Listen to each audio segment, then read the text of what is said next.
नमस्कार मित्रांनो, स्वागत आहे तुमचं आपल्या एका नवीन ब्लॉगमध्ये. तर आपलं आता चालू होते 2 वाजता ब्लॉग. आणि आपल्या चॅनल कोणी नवीन आला असेल तर सबस्क्राईब करून घ्या. आणि जर इंस्टाग्राम आणि फेसबुकवर पाहत असाल तर फॉलो करून घ्या. तर भेटू आपण थोड्या टाईम. बॅक कॅमेरा करून टाकू. ते बघा, आता सध्याला जे पाणी सोडलं आहे आणि फळाची साईज पाहू शकता तुम्ही. बघा, सध्या जे खत सोडणं चालू आहे.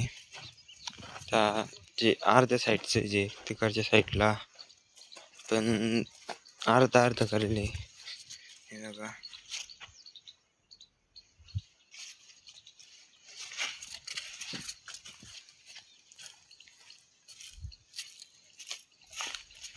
हे बघा, इथून जे असं खंब्यापासून इकडच्या साईडला खालच्या साईडला पाईप आहे आणि खंब्यापासून तिकडच्या साईडला जे वरतून पाईप आहे. तर तिकडच्या साईडला औषध सोडणं झालं आहे. आता तर जे इकडे लावायचं आहे आता 5-10 मिनटातच. तसं ते नळ्या बरोबर जे थांबावं लागतं आहे.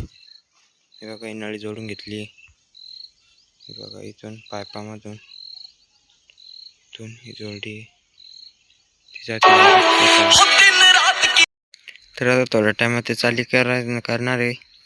खालच्या साईडला जे पंप आहे आपला तिकडचं कोटा आहे लिंबाखाली, तिथून इकडच्या साईडला चाली. बघा, पूर्ण हिरवगार दिसतंय चौकडं. तर मित्रांनो, मी आत्ताच पाणी पाहायला आलो होतो. तर तेवढ्यातच मी असं सहजमध्ये आलो होतो पाणी पाहायसाठी.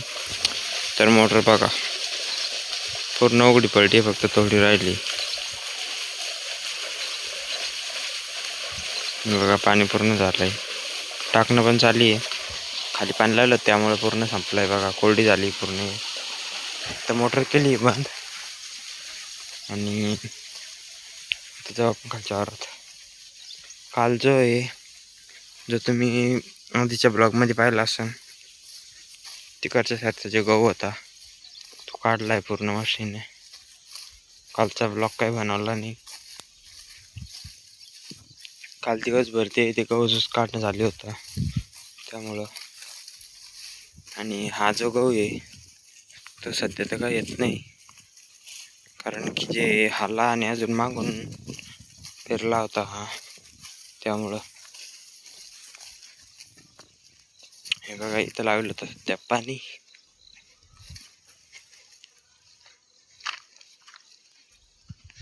इकडे लावलं होतं पाणी. इकडच्या साईडचे फळं पाहू शकता तुम्ही. 3-4 किलो जवळ गेले. हे बघा, तर सध्या जे पाणी बंद केलं आत्ताच मी, कारण जे विहिरीतलं पाणी चक झालं होतं त्यामुळे बंद करून टाकलं.